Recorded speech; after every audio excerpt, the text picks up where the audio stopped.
morning, Falcons. I'm Clark Torres. And I'm Will Taylor.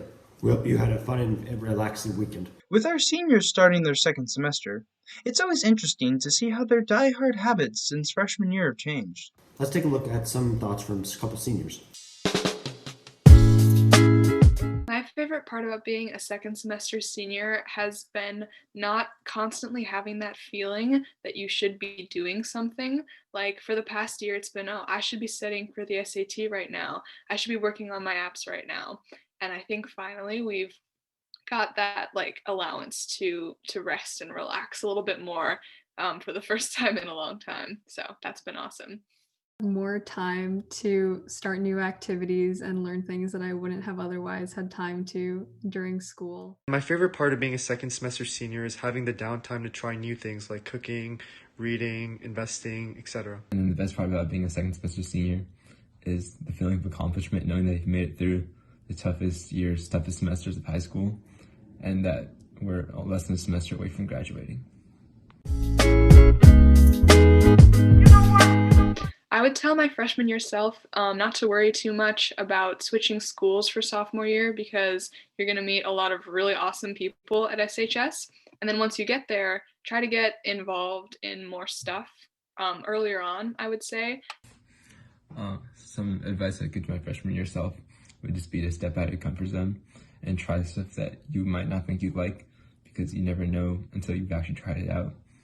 One thing I would tell my freshman self is to try out more activities, clubs, events, and other things I missed out on and I feel I could have tried. To make time for relaxation and having fun and hanging out with friends, because there's going to be a lot of time like dedicated to studying and things related to school, but at the same time I shouldn't like put my life on hold just for school stuff. It's great to know that our seniors are making the best out of their situation. But have you ever wondered how hands-on classes like ceramics and art are still running? I sure have, Clark. That's why we talked up to Mrs. Vanry to find out more. In the beginning, Miss Vanry, our art teacher, will show us. We'll talk to the ceramics 2 and 3 kids, and then she will talk to us ceramic 1 kids about what we're going to do for the day. Usually, we're resuming a project or we're starting a new one, and then she shows us like the kind of the beginning of our process, and then we spend the rest of the class doing it. And she lets us like listen to music and whatnot during the class and ask her any questions. So it's really chill. And then at the end, we all clean up and leave. Yeah. Okay, so our classes are taught by my kitchen counter. Everybody has clay. They picked up clay at the beginning of the semester, and right now this second semester, students are coming back to pick up more clay, and we make the projects at home, and then students come and drop off their pieces, their leather hard pieces that they've made. Man, I miss the days where we could film live in the broadcast room. It seems like so long ago. You know what I miss more? Our SHSTV alumni. Let's see how they're doing at their new colleges.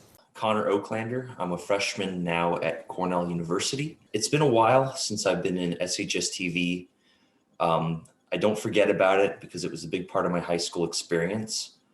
Over the 4 years at SHSTV, I was able to fill in different positions, from being the cameraman, interviewing people, eventually leading a team. That gave me a lot of motivation.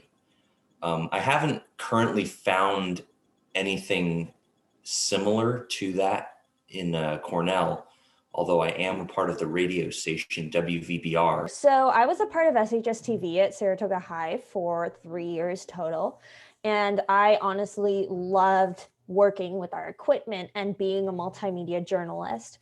So my experience with SHSTV kind of translated immediately to Berkeley life, because I got accepted into Cal TV my first semester as a freshman. Like, I have to do group projects in class. I also have to, take on projects as a part of the clubs I'm in. So really, SHSTV has done a lot for me, and I'm super grateful for that class. But let's look beyond that. to school events. This week in Washington, Joe Biden was sworn in as the 46th President of the United States. Here's more on that. On January 20th, 2021, President Joe Biden and Vice President Kamala Harris were sworn into the White House. 33.8 million people watched Joe Biden's inauguration, which had the third highest viewership in inauguration history. Biden won the election by getting 81 million votes and 306 electoral college votes. Biden is also the oldest president in U.S. history at 78 years old. Also, Kamala Harris made history for becoming the first female vice president in the history of the United States. Well, that's it for the broadcast. I'm Will Taylor. And I'm Clark Torres. Thanks for tuning in to SHSTV.